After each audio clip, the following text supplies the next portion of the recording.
Hey, good evening. I'm Michael. Tonight I want to talk straight to the person who feels it, the one who can't shake that itch in the back of their mind. You know exactly what I mean. Your head's packed with ideas and ambition, dreams about the kind of life you want. They show up when you're lying awake at 2 a.m., imagining real freedom, success, a life that's actually yours. Deep down, you know you could do more. But let's be honest, nothing's actually changing. Day after day, week after week, you go through the motions. Wake up, grind it out, come home tired, wonder why everything still looks the same. The dreams are still there, sure, but they're starting to feel a little out of reach. That fire's still burning, but it's not as bright as it used to be. If this is hitting close to home, this video is for you. I made it for you. Here's the part nobody likes to say out loud. Your friends won't, and society definitely won't. The clock's ticking. Right now, nothing is moving. Yeah, your mind's racing with ideas, but if you don't act, if you don't do something, your dream life will slowly slip away. Not all at once, just little by little, like a photo fading in the sun. The colors drain out, edges blur, until one morning you wake up and that dream feels like it belonged to someone else. Every day you wait, you lose time. And if you don't snap out of it and change something, life flattens out. It gets predictable, dull. You get up, go to work, come home, zone out in front of the TV, scroll your phone, fall asleep, repeat. Weekends fly by in a mess of errands and exhaustion. Years blend together. Then one day you'll look back and wonder where it all went. This is real for most people. I'm not trying to be dramatic, just honest. Most people spend 5, 10, even 20 years in the same job. Maybe they get a raise or two, maybe a promotion, but the money doesn't really change anything. Sometimes it gets worse. Why? Because the more people make, the more they spend. Lifestyle creeps up, expenses pile on. The car gets fancier, dinners get pricier, vacations get more exotic. But at the end of the month, it's the same story. Broke, waiting for payday, still stuck, just surrounded by nicer stuff. Here's the thing. This is just how life's supposed to go, right? School, then 40 years at a job, then you retire, and that's it. That's the whole story. Want something different? People call you greedy. Not getting ahead? Must be your fault. Just be grateful, they say. I'm Michael. I've been digging into wealth, success, and the systems that keep people stuck for decades. I don't buy the idea that you're lazy. Honestly, you're just caught in a trap. The system wants you busy. It whispers that slow progress is the only way. Be thankful for the bare minimum. Don't ask for more. Your job is to work, spend, pay taxes, never really live. So if you're frustrated, that's not some personal failing. That's the real you, banging against a setup that was never built for you to win. On Investor Voice, I don't serve up fantasies. You get the real stuff. Tonight I'll walk through 5 stages to break out. This is the path I took, from nothing to building real wealth. It actually works. Stage 1 is stagnation. You have to face it. Don't rush past this part. Sit with it and see the truth about what's keeping you stuck. That's the only way forward. Think about how you got here.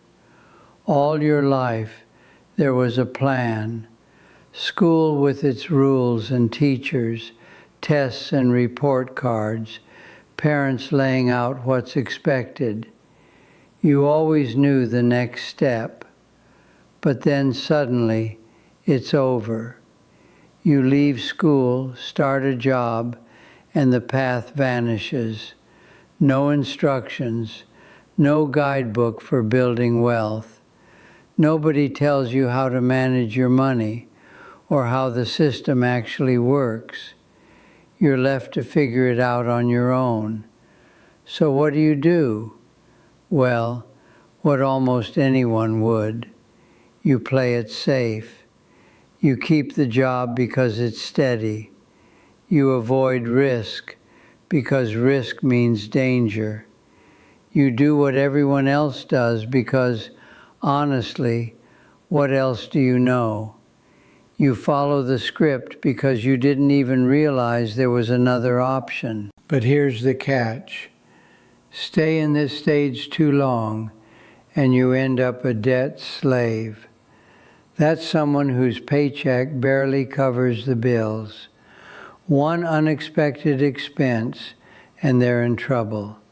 No assets, no savings, no investments, just working to pay bills that never seem to end.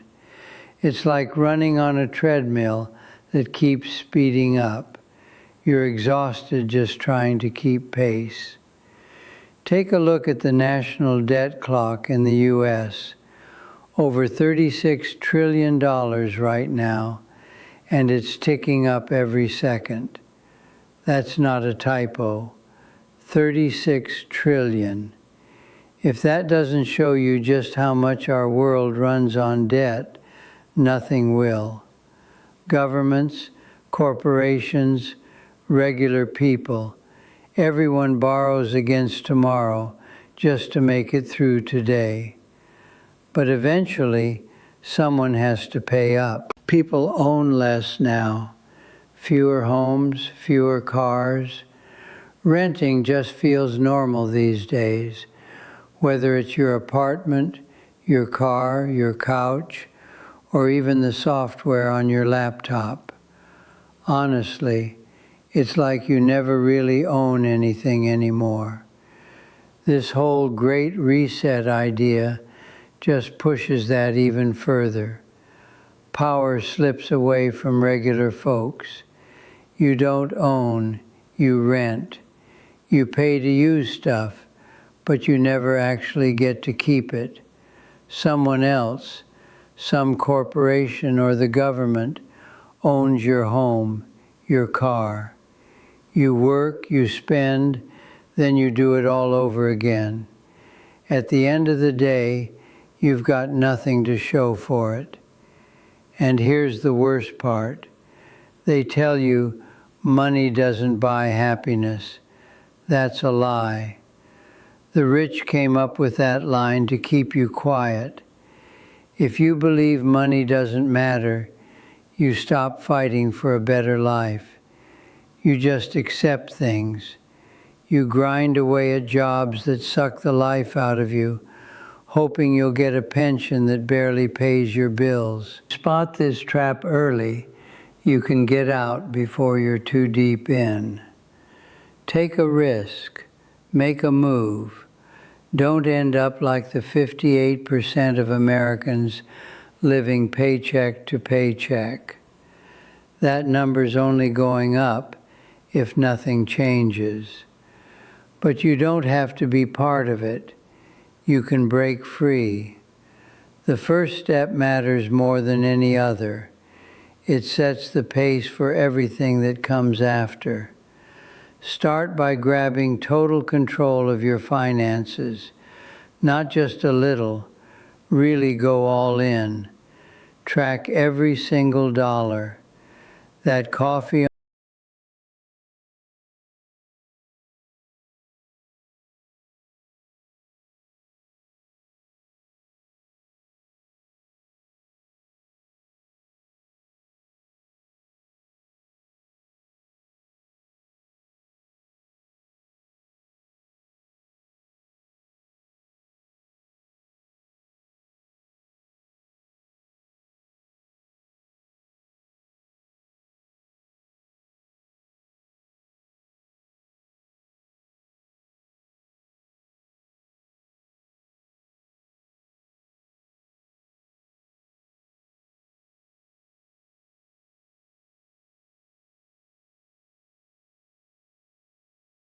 on the way to work, write it down. That random subscription you forgot about, write it down. That late night impulse buy, yep, that too. Use whatever you want, an app, a spreadsheet, a scrap of paper. Doesn't matter, just do it. If you don't know where your money's going, you can't change a thing. Be honest with yourself about what's really necessary. Daily coffee runs, luxury. That streaming service you haven't touched in half a year, luxury. The gym membership you never use, still a luxury. That fancy phone plan with way more data than you need, another luxury. Takeout 3 times a week, you guessed it, luxury. Most folks have no idea they're blowing 20, 30, even 40% of their income on stuff they barely notice. That's money that could be building your future. Once you see where your cash is going, set up automatic savings, non-negotiable. The second your paycheck hits, have a chunk moved to savings or investments before you even see it. Out of sight, out of mind. No temptation, no oops, I spent it. Just gone, working for you in the background. Do it every single month, no matter how small. Even if it's only $20, even 10. The habit is what matters. Think about it.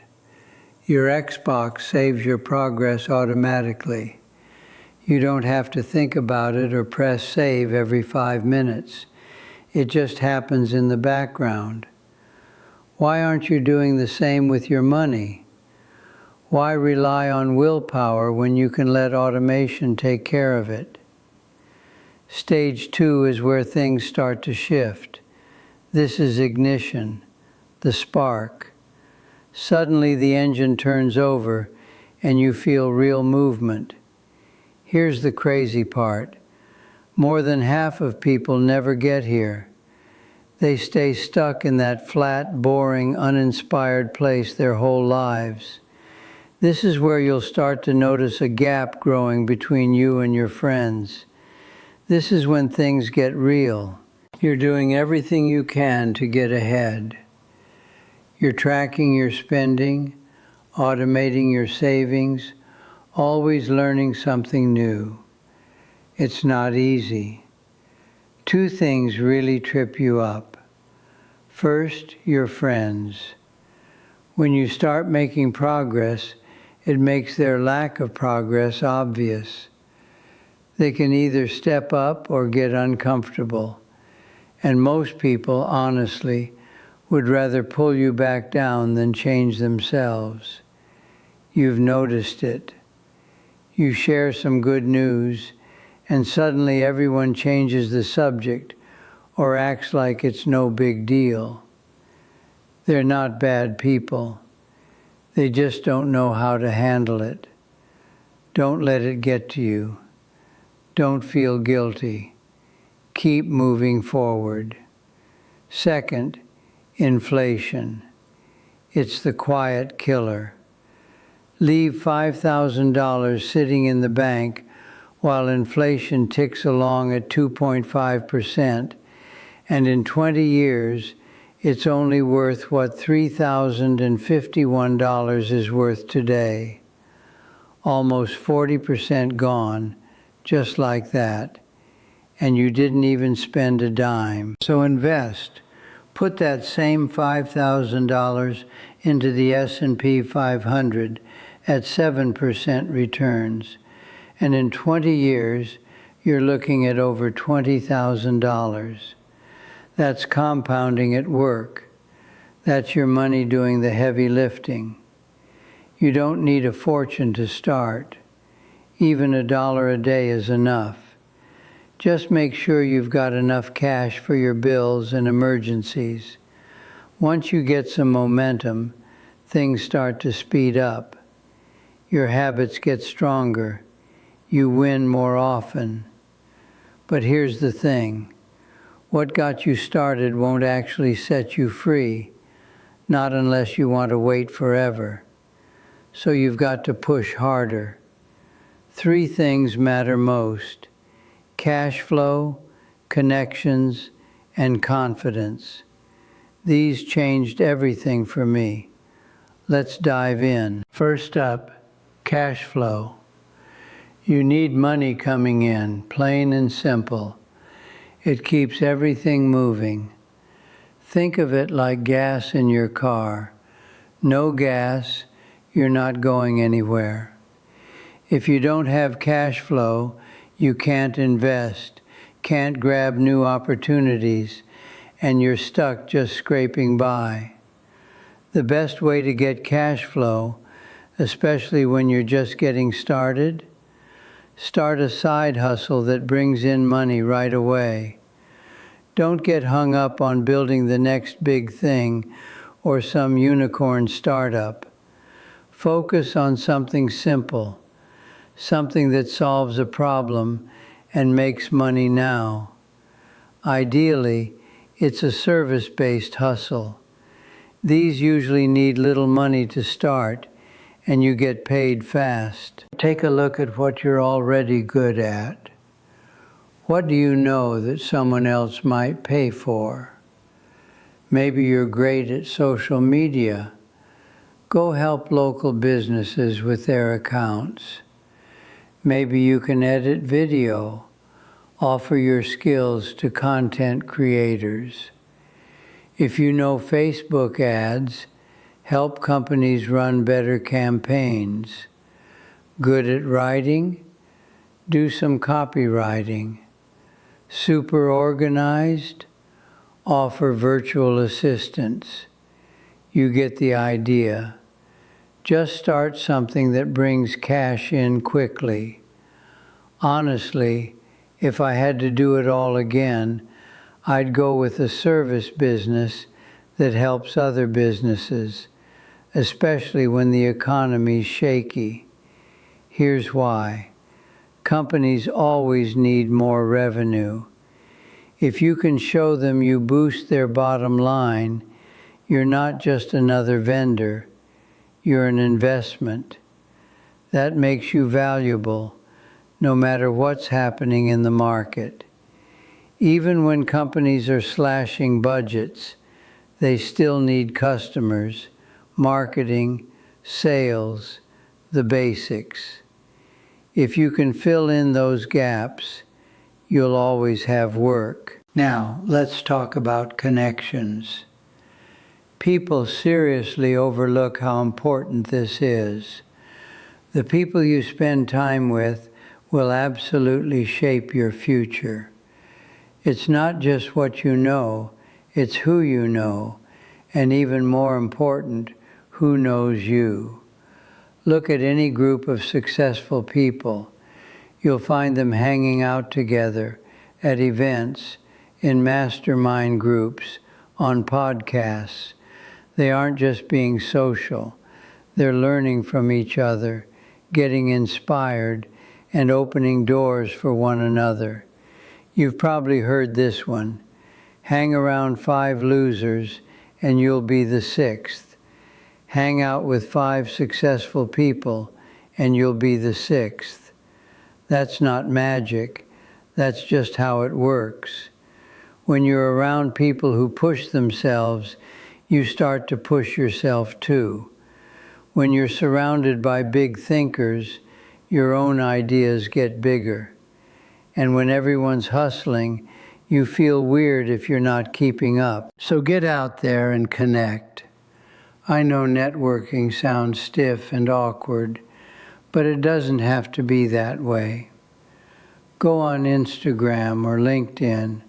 Find people doing what you want to do. Follow them. Comment on their stuff. Add something useful to the conversation. Don't be afraid to reach out. Shoot a polite message. Ask a real question. Offer something valuable. Worst case, they ignore you. Best case, you make a real connection. And who knows where that leads. I've seen it happen over and over. Someone sends a DM to a person they admire, and suddenly they're getting advice, mentorship, even job offers. One message can change everything. Don't sleep on that. Last but definitely not least, confidence. This is what separates the people who move fast from the ones who stay stuck. Confidence pushes you to act. It gets you to send that email, make that call, launch the business, ask for the sale, invest in yourself, take a risk. When you have confidence, you take smart risks and make bold choices. Without it, you freeze up, you overthink, you talk yourself out of things before you even try. Fear ends up calling the shots. So, yeah, cash flow, connections, confidence, get those right, and you're off to the races. Here's the thing about confidence. Most people have it backwards. Confidence isn't something you wait around for. You don't wake up one day magically ready to take on the world. You take action first. That's the real secret. Every time you push through fear and do the thing you're scared of, you get a little bolder. Survive a failure, you just got stronger. Learn from a mistake, that's more confidence in your pocket. It really works like a muscle. The more you use it, the more it grows. So push yourself. Go after that big client, even if your stomach is in knots. Spend money on that skill that sets you apart, even if it feels like a stretch. Apply for the job that's out of your league. Start the business, even if you're scared out of your mind. The worst you get is a lesson. The best, everything changes. Now let's talk about stage 4, expansion. If you've made it this far, you've already picked up some speed with the 3 C's. Now it's all about growth. This is where your wealth really starts to take off, thanks to assets that earn money for you and gain value over time. This is when your financial graph stops crawling upward and starts to curve. First, you need to get clear about the difference between assets and liabilities. Sounds simple, but most people miss it. Assets put money in your pocket. Liabilities take money out. That's the whole story. It doesn't matter how shiny or impressive something looks. If it costs you every month, it's a liability. If it pays you, it's an asset. A lot of people make the mistake of buying things that look like assets but aren't. Take the fancy car with the massive payment. They think it proves they've made it. But every month that car eats away at their wealth. Insurance, maintenance, gas, the whole deal. It's basically a money pit. Sure, it looks great from the outside, but it keeps you stuck right where you are. Instead, focus on real assets, rental properties that pay you, stocks that spit out dividends, businesses that work even when you're not around, intellectual property you can license, skills that let you earn more. Every dollar you put into something that earns for you is a dollar that's now